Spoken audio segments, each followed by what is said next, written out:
Hello everyone, welcome to our third instructional video. Today we are going to talk about sections and how we can start drawing our section for assignment 1.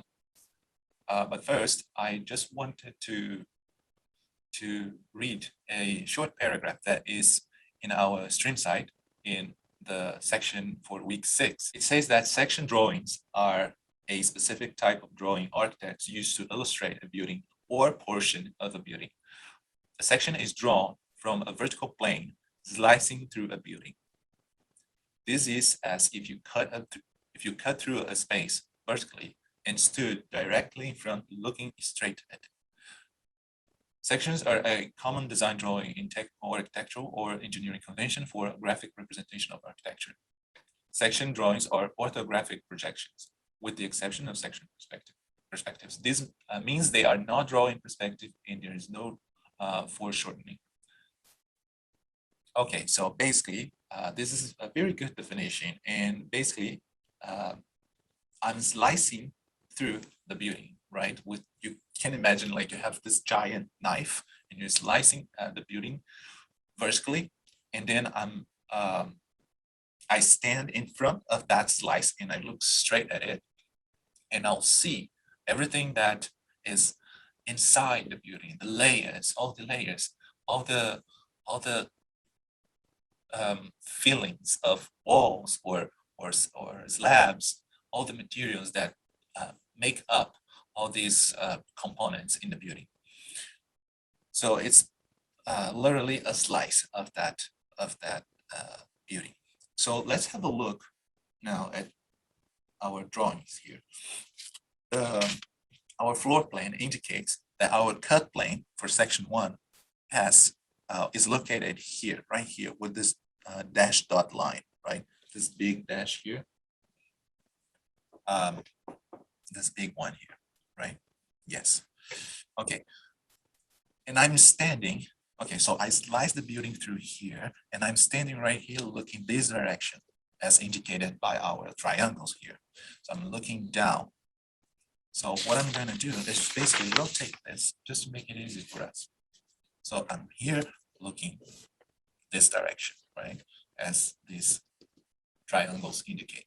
So what will I see from here? I should be able to see this window, the bedroom window here, cut, right? I will be able to see this other window here. And of course, the walls here on the back. I should be able to see this internal wall between bedroom and living room cut, right? So my section plane is passing through it. And all the other objects, this window, the living room window on the back, the entire wall, the access door, the main entrance door, this wall cut as well is being cut by the section plane. And all this, the roof structure, right above these elements. Okay, so the result of this will be this, from left to right. All the cut elements here, window, walls, the ceiling slab, made of a different material of the floor slab.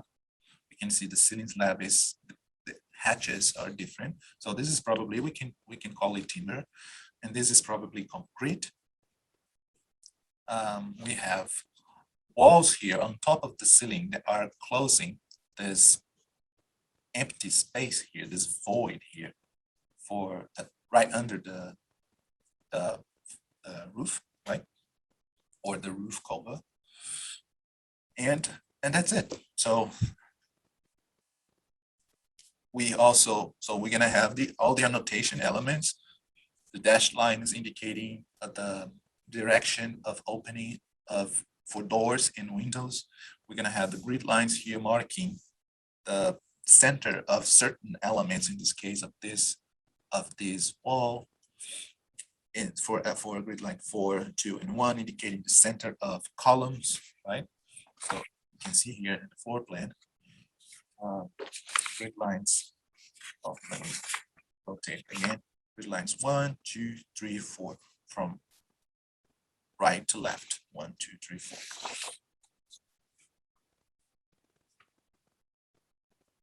to left. 1, 2, 3, 4. So the grid line, what I mean here is grid lines should match, right? Section, the grid lines on the section should match the grid lines on the floor plan. Okay, so I need to include the dimensions, the grid lines. We there are exceptions. We can include some horizontal dimensions, like I did here for the roof eaves, just to make things easier. Usually we don't do that, but again, there are exceptions. We tend to use only vertical dimensions, to include only vertical dimensions or dimensions of vertical things. I mean, the vertical dimension of things, the vertical dimensions of elements. So I'm going to give the vertical dimensions of windows, the vertical dimensions of walls, of the roof. But there are exceptions here. I included horizontal dimension here between the grid lines and horizontal dimensions here for the roof eaves. All right. I need to call attention for this cut roof. Let's go back to the floor plan, and we can see that the ridge or the center line, the midline, the midpoint of our roof here, this dashed line here shows the roof covering the entire house, is right here, right? This is the center line of the roof, marking the very top of it, right here. Right?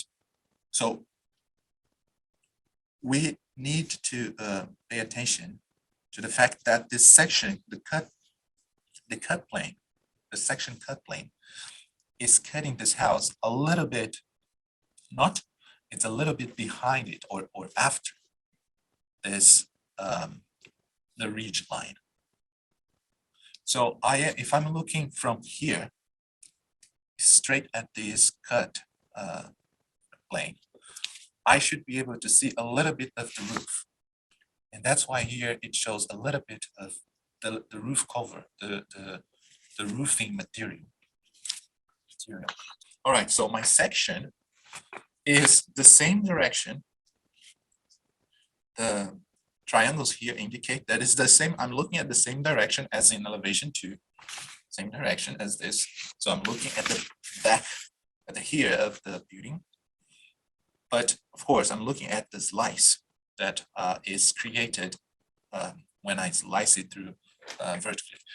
So let's slice it now and see what we're gonna get. The floor plan shows this section line passes through almost the middle line or the middle of this window, the bedroom window on elevation 1, right?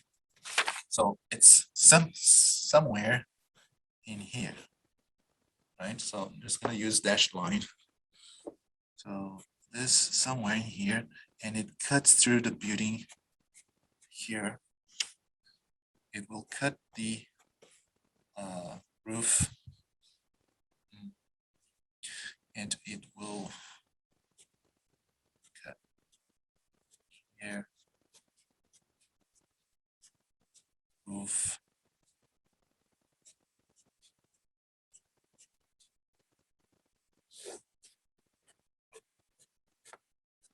somewhere here. I don't know if you guys can see it, but this dashed square here is the core of the house that we are gonna get once we slide it vertically. So let's just erase everything that, or this slice of house that we're not gonna be seeing from here, right? So I'm just gonna erase everything that's taken out of the house once I slice it vertically. So I'm just gonna go away.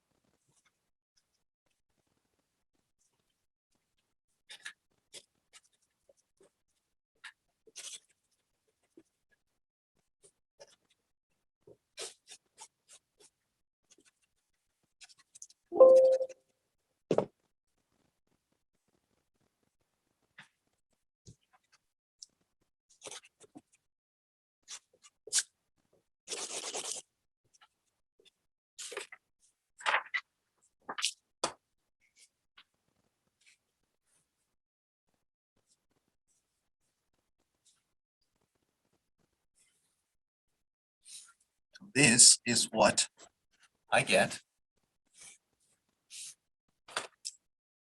out of the slice.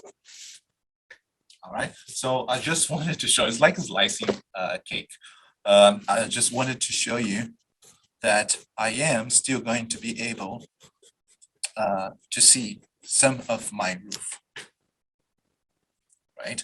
And of course, we can start playing with all the internal components here. I'm gonna have the slab here connects on the back. I'm gonna have, what else? I'm gonna have a wall here that goes back. There's a window here, right? And there's the door, the entrance door somewhere in here, right? There's a window here somewhere. I think this is the living room. This is the bedroom. Where is it? Right?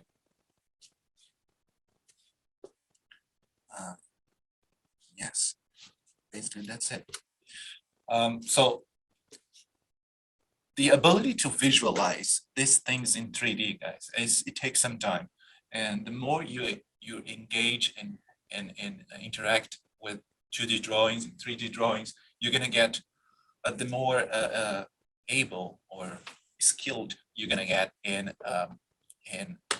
understanding these views in 3D. When you look at the floor plan today, when I look at the floor plan and I see the section line here, I can immediately generate a perspective of that cut plane roughly in my mind. So it takes some time, but the exercise is really important, of course. It's the only way we can get that kind or develop that kind of skill.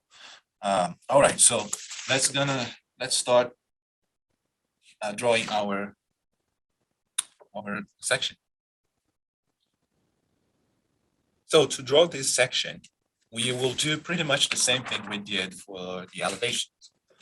And what I mean by that is we start with a floor line, and then we mark on this floor line all where our vertical lines begin. So I basically make sure to place the drawing somewhere in the middle of your paper. So you do, again, construction lines, always thin, light lines, then you make them darker. And you're gonna start drawing all the vertical lines. I'm gonna draw here the lines for this external wall on the left. One, we know that the thickness here is 3.4.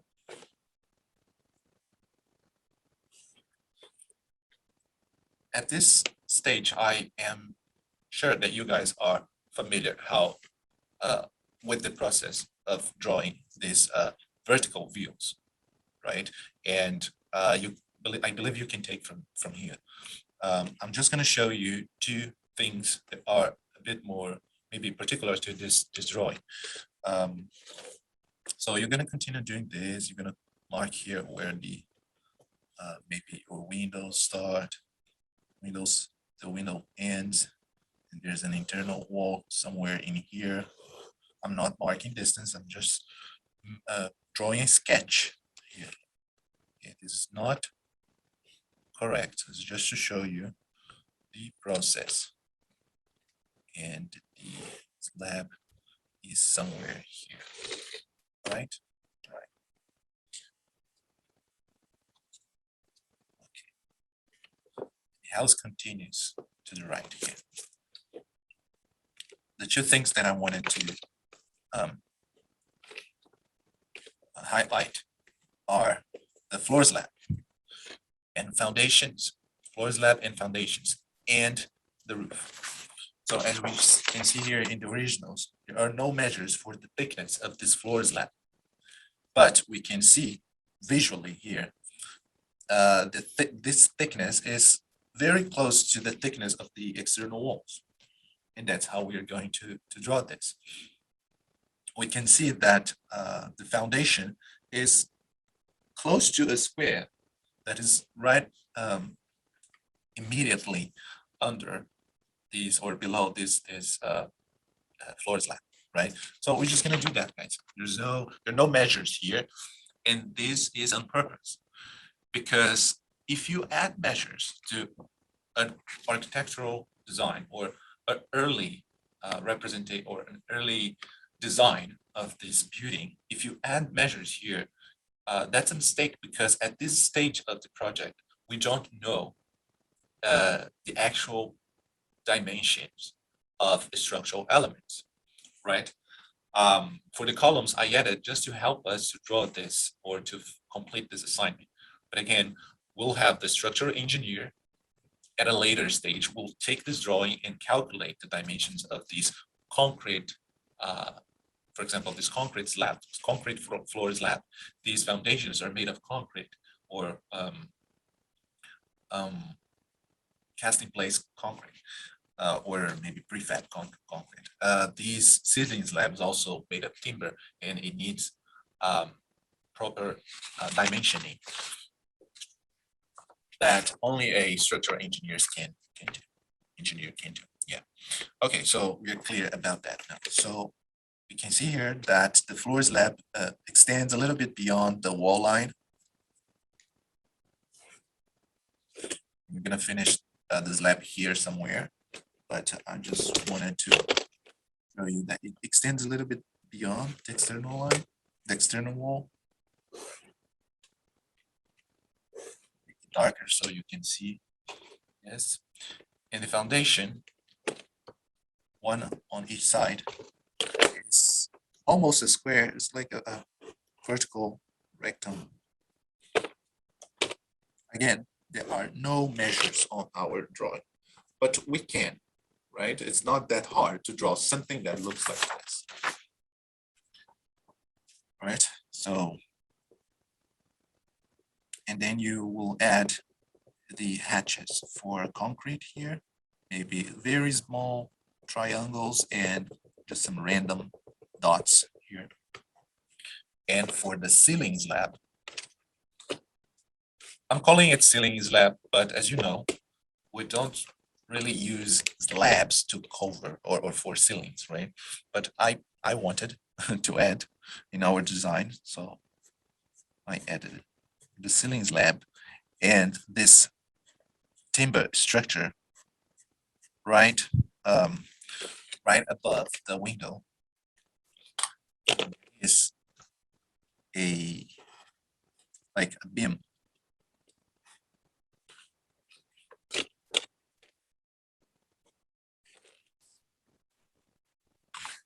To draw this roof, we'll need the vertical distance here from the top surface of the ceiling slab and the top edge of this roof, right? And this is 2298.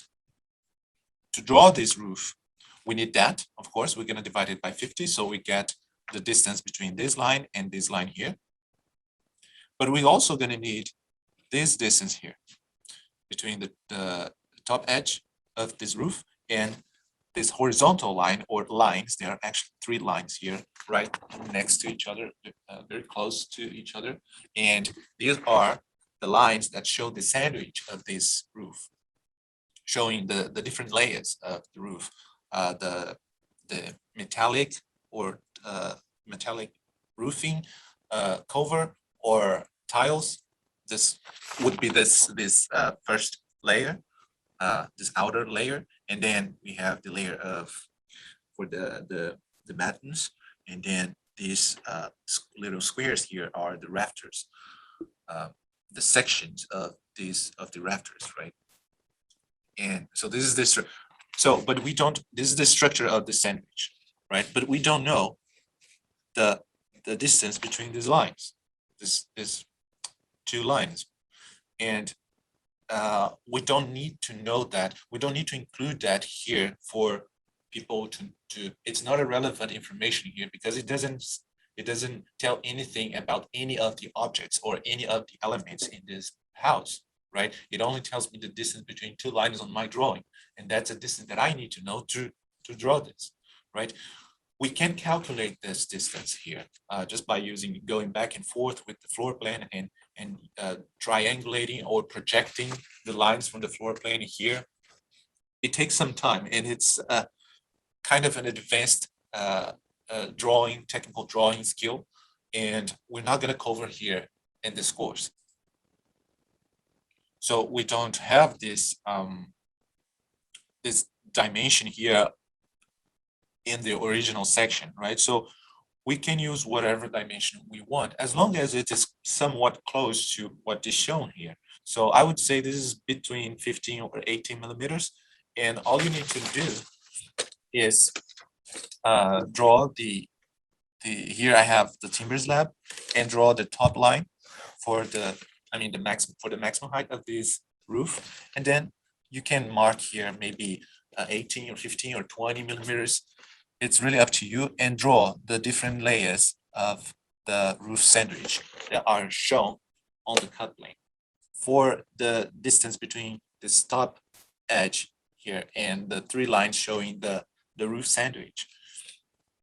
Anything between 15 or 20 millimeters, or even as long as it's roughly this size in relation to the total roof height, it's good, you know. So I think I used here 18, 17, but again, it's really up to you, as long as it's proportional. And this is part of